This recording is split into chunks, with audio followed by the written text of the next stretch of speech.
दोस्तों नमस्कार, मिस्टर शून्य चैनल में आप सभी का स्वागत है। हम आपके भेजे हुए सवाल मिस्टर शून्य से पूछते हैं। आज इस सीरीज़ में हमारा 13वां एपिसोड है। तो पहला सवाल आपसे मिस्टर शून्य ये है, अपने अंदर के अहम को हम कैसे ख़त्म करें? अपने अहम यानी अहंकार को ख़त्म करने के लिए आपको अपना जो स्वार्थ है पहले उसे भूलना होगा।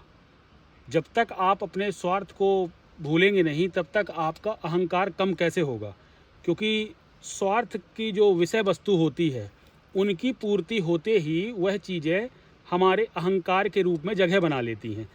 कैसे? जैसे आज आपके पास कोई घर नहीं है, ठीक है, और यदि आपने जब घर बनवाया तो वह घर के आप अपने आप को मालिक समझने लगते हैं, और जब अपने आप को आप घर का मालिक समझने लगते हैं तो घर से जुड़ी हुई जो भी विपत्तियां होती हैं, घर की दीवार को प्रॉब्लम आएगी, घर का दरवाज़ा प्रॉब्लम देगा, तो जो जो उसमें समस्याएं होंगी वो सारी की सारी आपके दिल से कनेक्टेड हैं, तो आपको बहुत ज़्यादा दुख होने लगता है। इसीलिए कहा गया है कि संसार की चीज़ों से आपको कनेक्ट नहीं होना है, और जब संसार की चीज़ों से आप कनेक्ट होकर के अपनी पहचान नहीं बनाएंगे तो आपका फिर अहंकार नहीं बढ़ेगा। अभी यही समस्या है कि आप इन संसार की छोटी मोटी विषय वस्तुओं को अपने साथ जोड़ करके या अपने संबंधों को अपने साथ जोड़ करके अपने अहंकार को विकसित करने का प्रयास करते हैं जी। और जब वो चीज़ आपको छोड़ करके जाती है तो आपको फिर उसकी चोट लगती है। इसीलिए अपने अहंकार को आपको बढ़ने नहीं देना है, और वह तभी हो सकता है जब आप दुनिया की किसी भी विषय वस्तु को प्राप्त करने के बाद आप उसे उसका मालिक स्वयं को न बना करके भगवान को उसका मालिक बना दिया करें। और जब आप भगवान को किसी भी चीज़ का मालिक बनाते हैं तो फिर उस पर आपका अधिकार नहीं रह जाता। तो यदि वह चली भी गई तो फिर आपको मन में ये रहेगा कि चलो ठीक है, भगवान की चीज़ थी, भगवान उसे ले गए। और जब ये भाव आपके अंदर होगा तो आपका अहंकार नहीं बढ़ सकेगा। मिस्टर शून्य, आज का दूसरा सवाल ये है, पॉजिटिव और निगेटिव नेचर क्या है? पॉजिटिव या नेगेटिव, जिसे हम नकारात्मक या सकारात्मक भी कह सकते हैं, ये दोनों में अंतर केवल और केवल आपकी महत्वाकांक्षाओं का है। जब भी आप किसी भी जीवन में किसी भी स्थिति का पहले से आकलन कर लेते हैं तो फिर आपके जीवन में इन दोनों शब्दों के बहुत ज़्यादा महत्व आने लगते हैं, क्योंकि जब भी आपके इच्छा के अनुरूप परिणाम प्राप्त नहीं होते तो आपका जो नेचर है वो नेगेटिविटी तरीके से आपको फील करवाता है, नकारात्मक आपकी सोच जन्म लेने लगती है। और जब आपके अनुसार आपको परिणाम प्राप्त होते हैं तो आपको सकारात्मक रिजल्ट दिखने लगता है और फिर वह आपको खुशी देने लगता है। इसीलिए जब आप नकारात्मक और सकारात्मक दृष्टिकोण की तरफ बढ़ते हैं तो आप अपने जीवन की वास्तविकता से परिचित नहीं हो पाते। क्यों? क्योंकि आवश्यक नहीं है कि किसी स्थिति पर नकारात्मक यदि कोई चीज़ आ रही है तो वह आपके लिए गलत ही हो। अब आपका सर दर्द दे रहा है, अब आप इसे नेगेटिव समझ रहे हैं, अब आपको किसी मीटिंग में जाना है, अचानक आपका सर दर्द देने लगा, तो आप अब इसे नकारात्मक समझ करके इसको इग्नोर करने के लिए क्या करेंगे? सर दर्द की गोली खा लेंगे। लेकिन अगर ये चीज़ रेगुलर आपके साथ होने लगे तो आपका फिर क्या फ़र्ज बनता है? आपको उस नकारात्मकता को, उस नेगेटिविटी को पहले पहचानना है कि ये नेगेटिविटी आ क्यों रही है। इसका मतलब आपको पहले अपने दिमाग का, आपके ब्रेन का टेस्ट करवाना है। जब टेस्ट करवाएंगे तो आपको उसकी एक्चुअल प्रॉब्लम, उसके दर्द की कारण जो है वो समझ में आएगा, और जब दर्द का कारण समझेंगे ना तो आपका उसका इलाज होगा। आप किसी भी निगेटिव जो आपका विचार है वह आपका जन्म इसलिए ले रहा है क्योंकि आपके जीवन का जो चुनाव है ना वो गलत हो चुका है। जो भी आप चुन करके बैठे हैं वह आपके जीवन के अनुरूप नहीं है, इसीलिए आपकी नकारात्मकता ज़्यादा आप पर हावी है। और यदि आप सकारात्मक भी हो रहे हैं तो वह किस दृष्टिकोण से आप हो रहे हैं? जब तक आपके इच्छा के अनुरूप परिणाम मिल रहे हैं। तो नकारात्मक और सकारात्मक इन दोनों चीज़ों का आपके जीवन में समन्वय तो होगा, लेकिन आपको इनको अपने दिमाग में नहीं रखना है। मतलब कहने का कि आपके जीवन में नेगेटिव चीज़ें भी आएंगी और पॉजिटिव चीज़ें भी आएंगी, लेकिन आपको ना पॉजिटिव में खुश होना है और ना नेगेटिव में दुखी होना है। अगर आप इस भाव के साथ चलने लगेंगे तो ये भाव फिर आपको इन दोनों स्थितियों से बचा लेगा जी। और ये कब आपको प्राप्त हो सकता है? यह सिर्फ एक ही स्थिति में प्राप्त हो सकता है, जब आप भविष्य के सपने ना बुने, आप अपने वर्तमान को अच्छे से जीना प्रारंभ करें। वर्तमान को पूरे बोध के साथ, पूरे सचेत मन के साथ आप किसी भी चीज़ का चुनाव करें। और जब ऐसा करने लगेंगे आप एक एक चीज़ के बारे में, अपने जीवन से जुड़ने वाले हर चीज़ को पूरा मतलब ध्यान दे करके आप देखेंगे कि आप किससे जुड़ रहे हैं, आप ऐसी उससे बातें क्यों कर रहे हैं। जब इन सब छोटी छोटी चीज़ों पर आप विचार करने लगेंगे तो धीरे धीरे आप देखेंगे कि आपके अंदर सकारात्मकता और नकारात्मकता के बजाय आपका उत्साह हमेशा आपके साथ बना रहेगा। जी। इसी को आप कह सकते हैं कि आप अपने स्वभाव में स्थायित्व प्राप्त कर चुके हैं।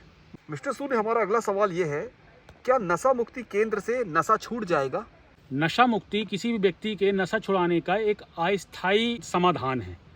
अस्थायी समाधान आप उसे इसलिए कह सकते हैं कि कोई व्यक्ति यदि अपनी स्थिति पर काबू नहीं कर पा रहा है, उसे पता भी है कि उससे उसको जीवन में नुकसान हो रहा है उस चीज़ से, लेकिन फिर भी वह उसी चीज़ की ओर आकर्षित हो रहा है, और तो और वह उस स्थिति में अपने साथ साथ दूसरों को नुकसान भी पहुंचा रहा है।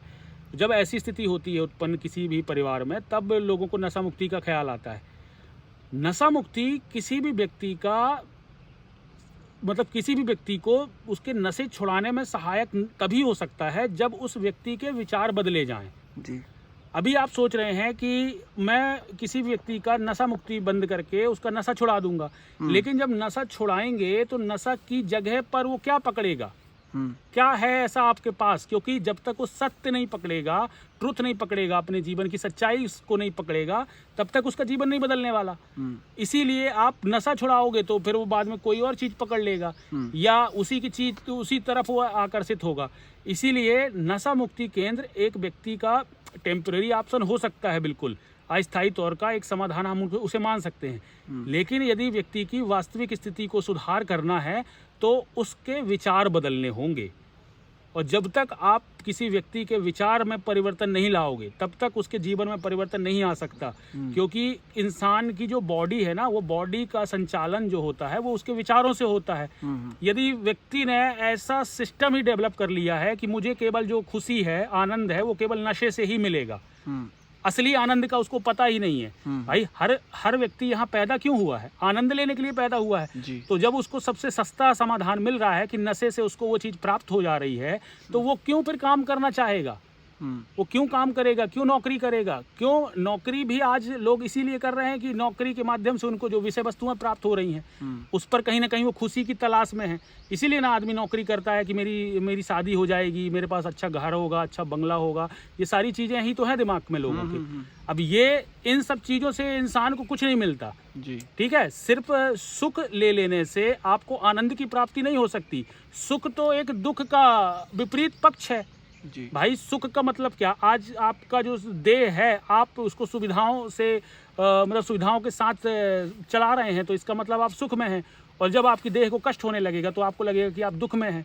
तो ये सुख दुख की परिस्थिति तो संयोगिक है, संयोग से आपको सुख और दुख मिलते रहेंगे।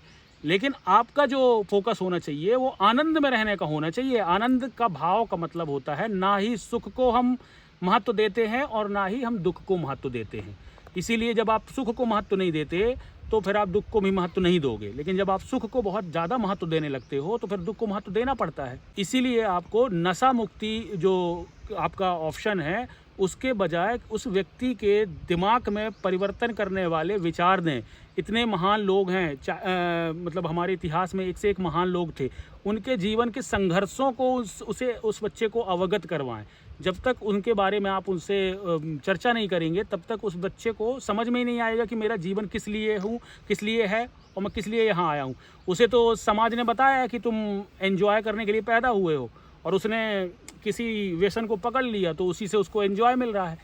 तो अपनी जगह पर वो बिल्कुल सही पोजीशन पर बैठा है, लेकिन आपके दृष्टिकोण से क्यों गलत है? क्योंकि आप चाहते हो कि ये एंजॉय करे लेकिन पहले काम करके एंजॉय करे, जबकि आपको उसको देखना चाहिए कि वह अपने एंजॉय तक सत्य से कैसे पहुंच जाए।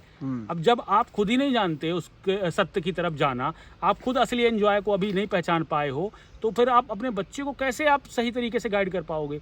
इसीलिए कहा जाता है कि जो उच्च विचारों वाले कुछ लोग होते हैं हमारे आसपास, हमेशा हर काल में होते हैं, हर समय में होते हैं, तो उन व्यक्तियों से आपको मार्गदर्शन प्राप्त करना चाहिए। आज कितने संत हैं जिनके विचारों को सुनने के बाद लोगों ने अपना जीवन परिवर्तित किया है। तो आपको ऐसे लोगों की गुरुवाणी सुननी चाहिए और उसी से आपके जीवन का बदलाव आएगा। इसके अतिरिक्त आप सोचें कि संसार में आपको कोई समाधान मिल जाएगा तो 100 में से अगर एक को मिल जाए वो भी बहुत बड़ी बात है जी। क्योंकि ये अस्थायी समाधान ये उन्हीं राक्षसों ने डेवलप किए हैं जो राक्षसों ने मदिरा को हमारे बीच में प्रवेश दिलवाया है। भाई समाज में मदिरा होनी ही नहीं चाहिए।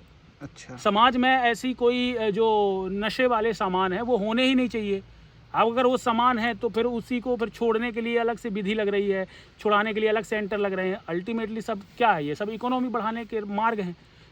हमें ये सोचना है कि हमको भगवान ने अगर जन्म दिया है तो भगवान ने आनंद प्राप्ति का माध्यम भी दिया होगा फ्री में। अच्छा। जरूरी नहीं है कि हम मतलब भगवान ने जन्म तुमको दिया है और आनंद आप पैसे में प्राप्त करोगे, ऐसा कभी हो सकता है क्या? इसीलिए कहा जाता है कि अपने मूल स्वभाव में स्थायित्व प्राप्त कर लें, अपने शांति वाले गुण को पहचानें और अपने जीवन के संघर्ष से अवगत हो जाएं। नशा मुक्ति केंद्र की आपको आवश्यकता नहीं है, आपको अच्छे विचारों की आवश्यकता है। और अगर आप अच्छे विचारों के साथ आगे बढ़ेंगे तो निश्चित ही आप अपने जीवन में हर नशे से बाहर आ जाएंगे। और एक बात और, किसी भी चीज़ का दमन करके आप उसे नहीं छुड़ा सकते। आप सोच रहे हैं कि किसी चीज़ को मैं ज़बरदस्ती छोड़ दूं या किसी व्यक्ति को हाथ पैर बांध दूं तो नहीं करेगा, तो आप उस व्यक्ति के शरीर को रोक सकते हो, लेकिन उसके दिमाग को, उसके मस्तिष्क को रोकना बहुत ज़रूरी है। और मस्तिष्क को केवल अच्छे विचार या सत्य ही रोक सकता है। अभी तक टेम्परेरी जो बातें समाज के द्वारा उसको बताई गई है ना, उन बातों से वो यहाँ तक पहुँचा हुआ है। जो आज उसकी कंडीशन है, उस समाज की बातों से है उसकी ये कंडीशन। अगर उसकी अच्छी पोजीशन में आप लाना चाहते हैं, जो उसकी एक्चुअल पोजीशन हो जाए, जिससे वो थोड़ा अपने जीवन का आनंद लेने लगे, शांति से अपने जीवन को जीने लगे, तो आपको सत्य से उसका परिचय करवाना होगा। और सत्य से केवल वही परिचय करवा सकता है जो स्वार्थ मुक्त कोई भी व्यक्ति, जो ज्ञानी हो। अच्छा। जो अपने स्वार्थों से मुक्त होगा वही व्यक्ति आपको सही ज्ञान दे पाएगा। जी। और उसी से आपके बच्चे के जीवन में परिवर्तन आएगा। जी मिस्टर शून्य, अगला सवाल यह है, आपके हिसाब से जेल कैसा होना चाहिए? जेल का मतलब क्या होता है? मनुष्य सुधार गृह। यदि आपने उसे मनुष्य सुधार गृह रखा है तो उसका जो उद्देश्य है वो कैद करने वाला क्यों है, सुधार करने वाला क्यों नहीं है? किसी भी मनुष्य को सांसारिक जीवन में यदि कोई समस्या हुई है या कोई उससे हादसा हो गया उसके द्वारा, तो कहीं ना कहीं वो इसी वजह से वो अपराध में फंसा हुआ है। अगर कोई व्यक्ति अपराध में फंसा है जी, तो आगे भी जा करके वह उसी अपराध में दोबारा भी फंसेगा। क्यों? क्योंकि जब तक उसके विजन क्लियर नहीं है, जब तक उसका दिमाग में यही चीज़ भरा हुआ है कि अपराध का मार्ग ही बहुत अच्छा है, तो वो यहाँ से अपने बाहर जाने के बाद क्या करेगा? फिर से उन्हीं अपराधों से ग्रसित होगा। तो यदि जेल को आप इस तरीके से देखें कि जेल आने के बाद दोबारा व्यक्ति वहाँ कदम ना रखे। मैं कुछ लोगों की बात नहीं कर सकता, क्योंकि कुछ लोगों की तो आप समझ लीजिए कि रावण भी था ऐसा, जिनको राम तक नहीं समझा पाए। ठीक है, दुर्योधन भी था ऐसा। उसके लिए आप निसंदेह पनिशमेंट बनाएं, लेकिन उनमें से कैदियों में से कम 90% ऐसे लोग अवश्य होंगे जो अपने जीवन को फिर से बदलना चाहते हैं जी, जो अपने जीवन को जो अपराध करके पछता रहे होंगे। तो क्यों ना जेल की ऐसी व्यवस्था बनाई जाए कि जो जेल में व्यक्ति हैं, बाहर निकलते ही वो है देश के बड़े बड़े कामों की जिम्मेदारी लेने लायक बन जाएं। क्यों ना हम उनको ऐसा प्रोत्साहित करें। और प्रोत्साहन केवल उस प्रकार का नहीं होना चाहिए कि एक व्यक्ति के आपने स्प्रे छिड़क दिया खुशबू वाला, तो थोड़ा देर तक खुशबू आ रही हो, फिर उसके बाद उसका वही हाल है। प्रोत्साहन आपको तभी आप कर पाओगे जब आप मनुष्य के सत्य से परिचित होगे। मनुष्य के जीवन का उद्देश्य क्या है? मुक्ति। ठीक है, और मुक्ति कब होती है? संघर्ष का चुनाव करके। मुक्ति का मतलब ये नहीं होता है कि मैं कुछ नहीं करूंगा तो मेरे को मुक्ति मिल गई। मुक्ति का मतलब सही चीज को पकड़ना है। जैसे हनुमान की मुक्ति कैसे है? राम को पकड़ने में। अच्छा। ऐसा थोड़ी नहीं कि हनुमान अकेले आजाद भागते रहेंगे तो उनको खुशी मिल जाएगी। हनुमान का बंधन ही उनकी मुक्ति है, क्योंकि जब आप सत्य को चुन लेते हो, किसी ट्रुथ मैन को या ट्रुथ आइडेंटिटी को, तो आपका मुक्ति तय हो जाती है। राम के द्वारा क्या हनुमान को कहीं फंसाया जाएगा क्या? वो तो सत्य के साथ ही आगे बढ़ रहे हैं ना। तो जो व्यक्ति सत्य के साथ आगे बढ़ रहा है, उसके साथ आपका बंधन, आपकी मुक्ति ही कहलाती है। इसीलिए जो अपराधी होते हैं उनका जो संबंध है वो किसी ऐसे व्यक्तियों से होना चाहिए जो उनके जीवन में उनके विचारों को परिवर्तित करें। अगर आप कैदियों को केवल कैद करने के हिसाब से जेल में ले जा रहे हो, तो आपके देश की जो स्थिति है वो वैसे ही बिगड़ती रहेगी। क्योंकि मनुष्य को जब तक आप उसकी वास्तविकता से परिचित नहीं कराएंगे तो वह व्यक्ति अपनी ग्लानि में रहेगा, गिल्टी फील करेगा कि मैं अपराधी हूँ। जब एक बार मेरे से अपराध कर ही लिया है तो फिर दूसरी बार करने में क्या समस्या है? अच्छा। हाँ, उसके अंदर तो यही भाव रहेगा, क्योंकि वो उस चीज़ को नॉर्मल समझ लेगा कि जीवन में जब सज़ा काटने में कोई समस्या नहीं है तो फिर अपराध करने में भी क्या समस्या। लेकिन वो ये नहीं समझ पा रहा है कि भाई वो इसके लिए नहीं आया है कि चार लोग उसकी मुर्गी जैसे उसको पकड़ करके जेल में बंद कर दे रहे हैं। अब बताओ, एक मनुष्य है, उसको 4 मनुष्य उठा करके जेल में बंद कर दे रहे हैं। ये क्यों हुआ? क्योंकि उस व्यक्ति ने जीवन को सही तरीके से समझा नहीं है। नहीं तो वो 4 मनुष्य जो उसको पकड़ के बंद कर रहे हो तो 4 उसको सलामी दे रहे होते, अगर सही तरीके से जीवन को समझा होता। तो रीजन यही समझ में आना चाहिए कि एक मनुष्य को जब अपने जीवन के सही उद्देश्य नहीं पता चलते तब वो इन आपराधिक गतिविधियों में फंसता है जी। अपराध में फंसने का मतलब क्या है कि मैं बिना कर्म किए कुछ चीज प्राप्त करना चाहता हूँ, तभी ना मैं अपराध में फंसा होऊंगा। मैंने किसी का छीना होगा और स्वाभाविक बात है, तो उसके स्वार्थ को चोट लगी होगी तो कंप्लेन लिखाने आया होगा। यही प्रॉब्लम है, सारे अपराध की जड़ तो स्वार्थ ही है इंसान का। तो जब आप आज की पीढ़ी को स्वार्थ को प्राथमिक बनाने का ज्ञान ना दे करके परमार्थ को देने लगेंगे, परमार्थ मतलब सभी लोगों का अर्थ, जहाँ पूरी सृष्टि का अर्थ समाया हो, उस काम की तरफ आप अपने कैदियों को प्रेरित करेंगे तो निश्चित रूप से उनमें से कुछ प्रतिशत जो आबादी है वह देश के विकास में काम आने लगेगी। मिस्टर शून्य, आज का अंतिम प्रश्न यह है, मैं बहुत पूजा पाठ करता था, फिर भी मेरे साथ बुरा हुआ, मैं क्या करूं? पूजा या भक्ति, जिसका आपको अर्थ भी पता है, भक्ति का मतलब होता है पूर्ण समर्पण। भक्ति का मतलब ये नहीं है कि आप दिन के 2 घंटे आप भगवान के सामने आरती कर रहे हैं, पूजा कर रहे हैं तो उसे आपकी भगवान पूजा समझ रहे हैं। पूजा का मतलब आपका पूरा जीवन उस भक्ति में समर्पित होना चाहिए। पूजा हनुमान कर रहे थे राम की, उसे पूजा कहा जाता है। जिसको पूरा जीवन आप समर्पित कर दो तब आप पूजा कह रहे हो। यदि आप अपने आप को बोलते हो कि मैं राम का भक्त हूँ तो आपका पूरा जीवन राम की तरह होना चाहिए। यदि आप बोलते हो कृष्ण भक्त हूँ तो आपका जीवन में आपके गीता उतरनी चाहिए। तो जिस भी भगवान की आप भक्ति कर रहे हैं, जब तक आप अपने जीवन में उनके सिद्धांत नहीं उतारेंगे तब तक आपका जीवन के दुख कम नहीं हो सकते। आप सोच रहे हैं कि कोई ऐसी चमत्कारी शक्ति होती है कि हम इतने बार ये अगरबत्ती हिला देंगे तो कोई शक्ति आ जाएगी हमारे पास तो हमारा जीवन बदल जाएगा। ये सिर्फ आप संयोगों पर आधारित जीवन जीना चाह रहे हैं। संयोग आपको कुछ जीवन में कभी अच्छे पल ला सकते हैं संयोग से, लेकिन आपका जीवन आपके हाथ में है। जिस दिन आप अपने जीवन के सत्य से परिचित हो जाएंगे तो आपके जीवन वैसे भी परिवर्तित होने लगेगा। आप सोच रहे हैं कि सांसारिक जो मार्ग है भक्ति के, उन मार्गों की सहायता से आप भगवान को प्राप्त करेंगे, तो ये आपकी गलतफहमी है। भगवान को प्राप्त करने के लिए आपको भगवान के जीवन को अपने जीवन में सम्मिलित करना होगा, आपको वह सत्य पहचानना होगा, तब आप उसकी भक्ति करना, तब आप कहिएगा कि मैं भगवान की पूजा करता हूँ। आपका पूरा जीवन आपकी बनाई हुई दुनिया के अंतर्गत चल रहा है, जो आपने अपने आप को समझ लिया है उसी के अनुसार आप जीवन जी रहे हैं। फिर कैसे आप कह सकते हैं कि मैं उनकी भक्ति करता हूँ? आप भक्ति करते हैं तो आपको उनके कार्य को आगे बढ़ाना होगा। यदि राम की आप भक्ति करते हैं तो राम यदि सत्य के प्रति अपना जीवन समर्पित किए तो आपको भी अपना जीवन सत्य के प्रति समर्पित करना चाहिए। आपको भी किसी रावण जैसे व्यक्ति से युद्ध लड़ना चाहिए जी भाई। ये सारी चीजें आपको अपने जीवन में लानी चाहिए। लेकिन जब आप अपने जीवन में खुद ही नहीं समझ पा रहे हो कि आप कौन हो, आप किसकी तरफ से खेल रहे हो, तो आप केवल भौतिक तौर पर घंटी हिला करके और पूजा पाठ करके ये सोच रहे हो कि आपको वह भगवान प्राप्त हो जाएंगे, तो असंभव है। भगवान को प्राप्त करने का सिर्फ और सिर्फ एक ही मार्ग है, अपने अंदर के सत्य को पहचाने। जो आपके अंदर का शिव तत्व है उस तक पहुंचने का प्रयास करें। जब तक उस शिव तत्व को आप प्राप्त नहीं करेंगे अपने, तब तक आपकी भक्ति में कोई शक्ति उतर के नहीं आ सकती। भक्ति में शक्ति तभी होती है जब आप अपने अहंकार को निष्क्रिय करके पूरी तरह से उस भक्त की तरह समर्पित हो जाते हैं। फिर आप ये नहीं कह सकते कि मैं इसका पति हूँ या मैं इसका पिता हूँ या मैं इस जमीन का मालिक हूँ। भक्ति का मतलब होता है कि केवल आपकी अब एक ही पहचान है कि मैं इन भगवान का भक्त हूँ भाई। किसी से भी आप बात करो, हो सकता है दिखाने के लिए आपको अपना कोई और नाम बताना पड़े, लेकिन मन में आप यही मानो कि मैं केवल और केवल भगवान का भक्त हूँ, इससे ज़्यादा कुछ नहीं। ना मेरी कोई पहचान है, ना मेरी कोई आइडेंटिटी। जब ये भाव के साथ आप दुनिया देखने लगोगे तो अपने आप आपकी भक्ति जो है वो सिद्ध हो जाएगी। तो दोस्तों, आज का एपिसोड हम यही समाप्त करते हैं। मिस्टर शून्य ने सारे सवालों के जवाब बहुत ही अच्छे तरीके से दिए, उनका हम बहुत बहुत धन्यवाद करते हैं और आप सभी को नमस्कार।